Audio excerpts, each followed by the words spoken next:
Welcome everyone. This is my review of the Presonus Eris HD10 Bluetooth headphones. I've had these headphones for going on 3 months now, so I feel like I'm at a good point to offer my personal opinion and insight about them. This is completely based off of personal experience and has not been endorsed in any way. The goal of this video is really just to give you a quick overview of the headphones themselves and the features that they have, as well as to let you know of the positives and negatives that I found during my time with them, which hopefully inform you along your headphone buying journey.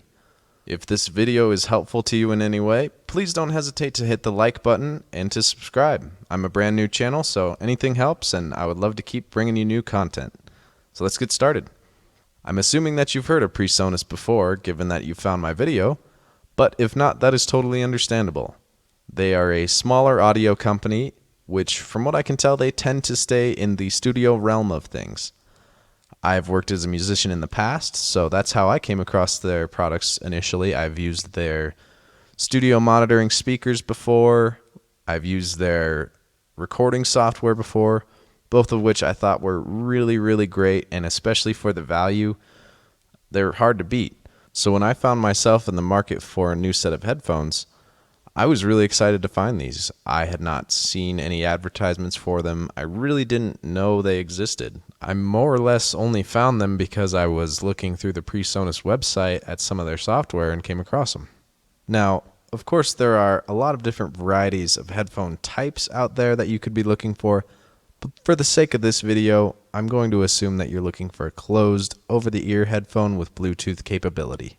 Now, in my specific case, I was looking to replace my old studio reference headphones, which, if you aren't aware, mixing headphones are generally very flat sounding and rather plain to the average listener, but in a recording setting, that's a good thing, because without overemphasized highs and lows, you can really tell what's going on across the mix and adjust accordingly.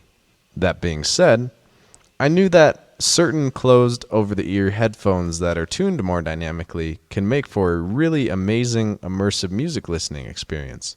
So when I set out to buy a new pair of headphones, I was a little curious if I would be able to find a set that would work in a studio setting, but also as a daily music listener. Now, given the pandemic, I know that everyone's on a budget.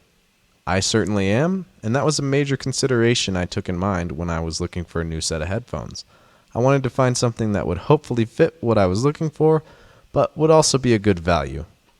Before I found these headphones, my search mostly led me to the popular Audio-Technica ATH line of Bluetooth over-the-ear closed headphones.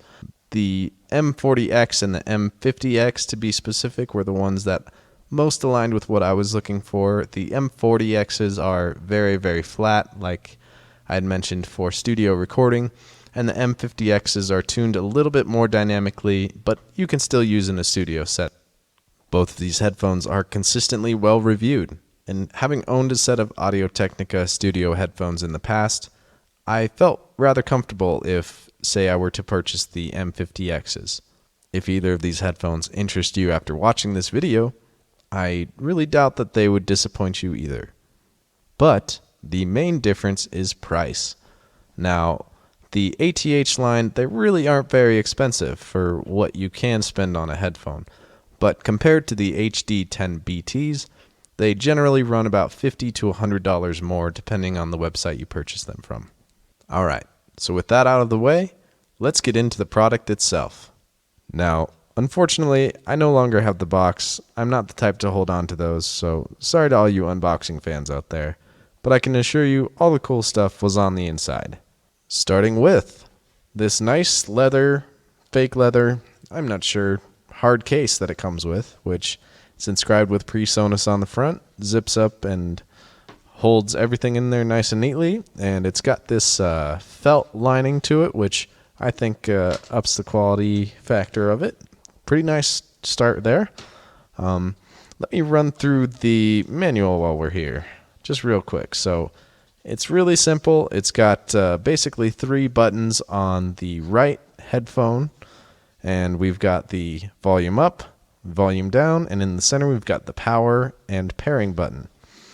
So it's really easy to pair, it's really quick to pair, and it normally recognizes my phone really quickly once I turn them on. You kind of have to hold the power button for a little bit to turn them on, so, I mean, not really a negative, but, it takes 1 or 2 more seconds than I usually anticipate.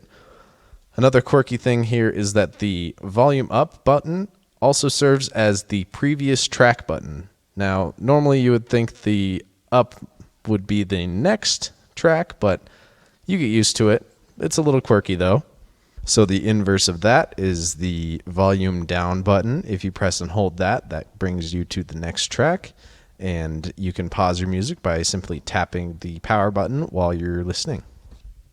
And then finally, you can use it to answer calls. It's got a built-in mic with this headphone, which the clarity seems fine. And I like the way that everything is controlled with just the power button when you're on a call.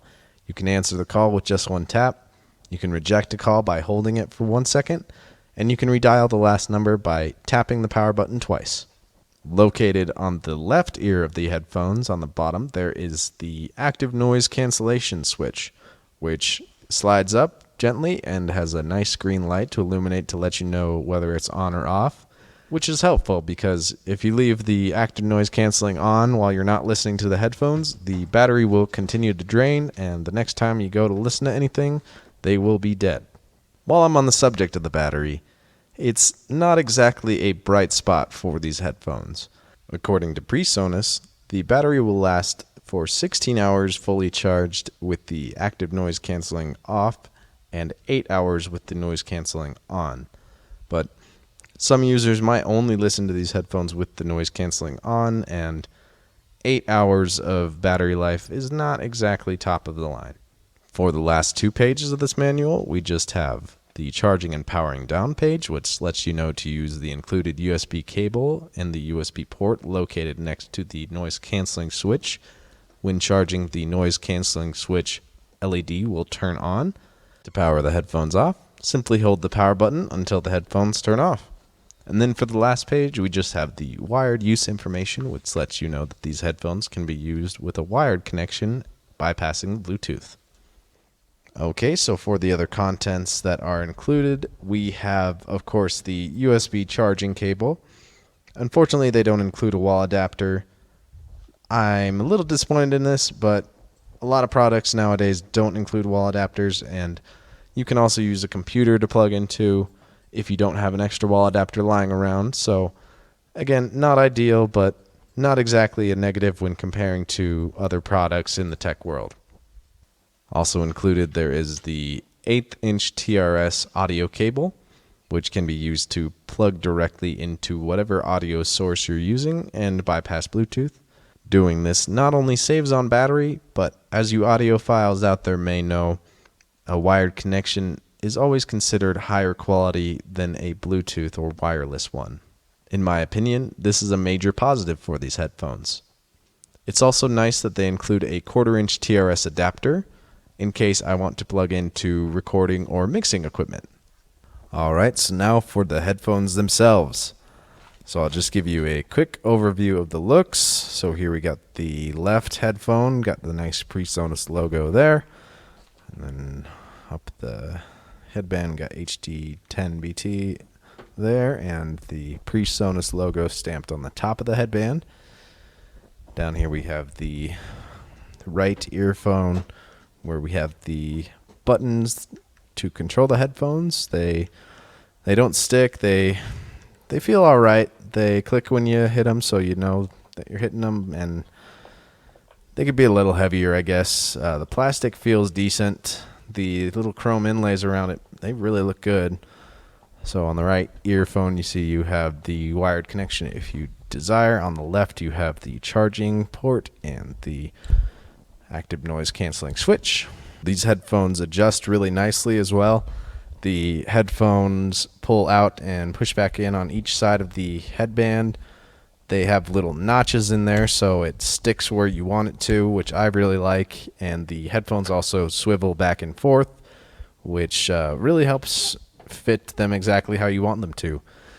The pads over the ears they're really nice. The leather seems decent, very comfortable and soft. It's breathable enough, but I will say a negative about these and a lot of other closed over-the-ear headphones is that they do get a little warm on the ear, especially if you're, moving around a bunch or you're just in warmer weather. Your ears might start to sweat a little bit if you listen to them for a long time, so be warned about that. The headband itself, I would say, is the biggest negative of these headphones. The leather on the headband has a little bit of padding, but really not enough in my opinion. These headphones are decently heavy, and in my experience, after about 30 to 45 minutes of continuous listening, the top of my head starts to get a little bit sore under the headband, and it just seems like such a easy, testable, fixable issue that I really wish Presonus would have had the headband be a little bit more padded because, like I said, the adjustment features are very nice. The padding on the ears themselves, it's really comfortable. It's just the headband itself is, in my opinion, the largest negative of these headphones.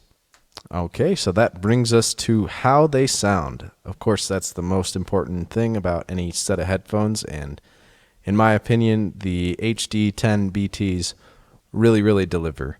Now, with that said, I will let you know that listening to these headphones with the noise canceling off, it's not impressive, and that's a positive for me, but it may be a negative to you. As I have said, the active noise canceling switch being turned on will drastically reduce the battery life of these. But anyway, so with the noise canceling switch off, these headphones are very flat, and they're a little bit on the quieter side. I think that is really great for when I'm mixing, because I can hear everything across the spectrum of sounds without anything being drowned out by the heavy bass or treble. So in my opinion, it's nice to have such a drastic difference in sounds between having the noise canceling switch on and off, because it delivers essentially what I was looking for in a headphone. Because when the active noise canceling switch is turned on, these headphones completely sound different, and they sound amazing with the noise canceling switch on. It does work pretty well to block out outside noise if you just want to use these on an airplane or what have you and not listen to music with the noise canceling switch on. It does a pretty good job.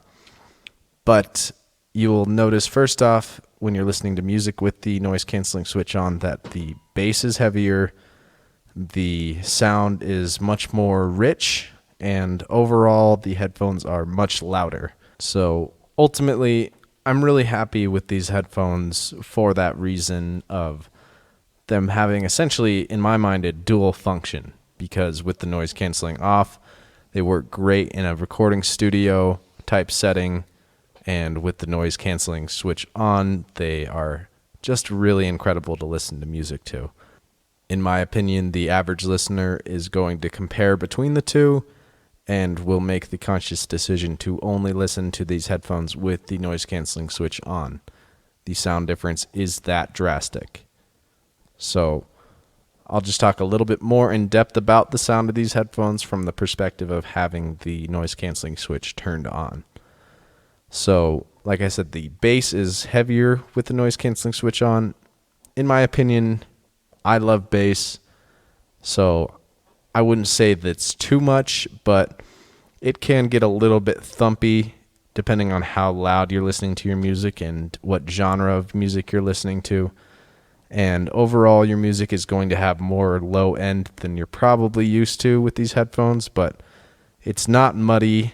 It's very clear. These have 40 millimeter drivers, which the larger the driver, typically the better the sound, the higher the quality, and the more clarity you have. And even though that the bass is louder, the overall clarity across the spectrums is really great. The mids are still incredibly present, and the trebles sound very dynamic, not too crispy, not too splashy. They sound great. Now, I never like to use equalizers. In my opinion, if a product has been tuned correctly, then it will sound fantastic completely flat, and these headphones certainly do the job there. The folks at Presonus have balanced the sound excellently in my opinion, and if you find these headphones to be a little bit bass heavy, of course you can turn up the treble, but I think these sound great coming out of the package. So, to summarize, the Presonus Eris HD10 Bluetooth headphones are a great set of headphones and a fantastic value. I was able to buy mine online for $100 even, and given everything that is in the package and the overall sound, functionality, and quality of all the material included, I could see someone spending up to $250 for a similar set of headphones. So, couldn't be more pleased with my purchase from that perspective. Of course, there are negatives like I have gone over. The headband could be much more padded. The battery could last longer. But everything else is more nitpicky when you're talking about a $100 set of headphones that can be used in a recording studio, that are dynamic to listen to your regular music with, and have active noise canceling. As a consumer, I get really excited when I can find a product that is lesser known and is of great quality and value, and that makes these headphones one of my favorite purchases, if not my favorite purchase of the last year. If these headphones sound like they might be right for you, I wouldn't hesitate to pick them up. Of course, how they sound is subjective to each listener, but when you consider the value of everything that's included versus what you might get out of a more well-known brand name, I don't think these headphones can disappoint. If this review was helpful to you and you would like to see more content from me in the future, please don't hesitate to share with like-minded people you may know, to hit the like button, and to subscribe. I'm a brand new channel, so any little bit helps, and if you have any feedback for me or any other products you might like me to review in the future, please let me know. Looking forward to it. Thank you.